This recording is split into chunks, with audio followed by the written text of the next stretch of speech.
Have you ever wondered about the unseen labor that powered daily life in ancient Greece, especially behind the walls of private homes? It is easy to imagine philosophers debating in the agora, or soldiers training for battle, but how did their households run so smoothly without modern conveniences? Ancient Greek household slaves performed a vast and essential array of domestic duties, ensuring the comfortable and efficient operation of virtually every affluent home. Their labor was the bedrock upon which the daily lives of free citizens were built, freeing them to pursue civic life, philosophy, and other public endeavors.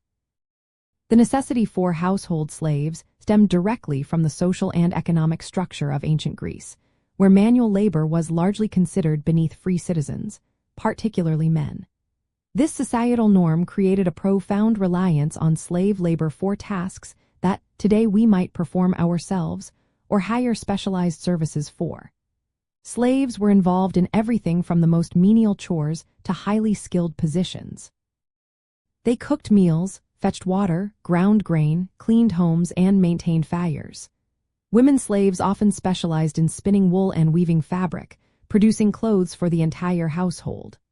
For families with children, wet nurses cared for infants, while pedagogues, typically male slaves, accompanied boys to school and oversaw their general upbringing, providing moral guidance and practical instruction. Understanding the roles of household slaves illuminates how free ancient Greeks could dedicate themselves to activities like governance, intellectual pursuits, and military service. Without the constant presence of enslaved individuals managing the daily grind, citizens would have been far more preoccupied with subsistence and household maintenance.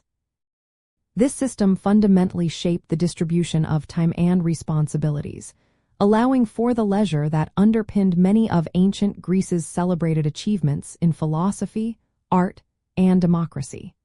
The practical impact was that a citizen's home life was largely administered by others, giving them the freedom to engage with the broader city-state.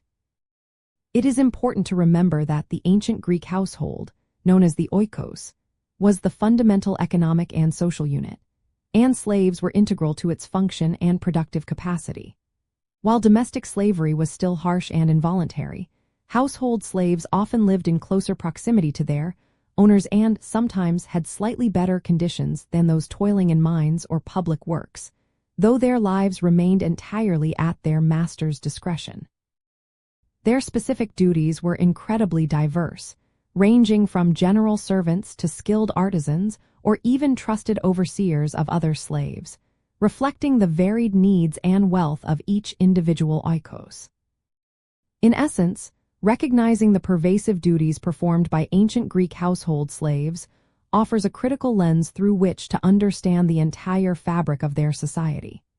It reveals the fundamental economic engine that sustained the leisure, intellectual activity, and civic participation of free citizens, providing a complete picture of the foundations upon which ancient Greek culture thrived.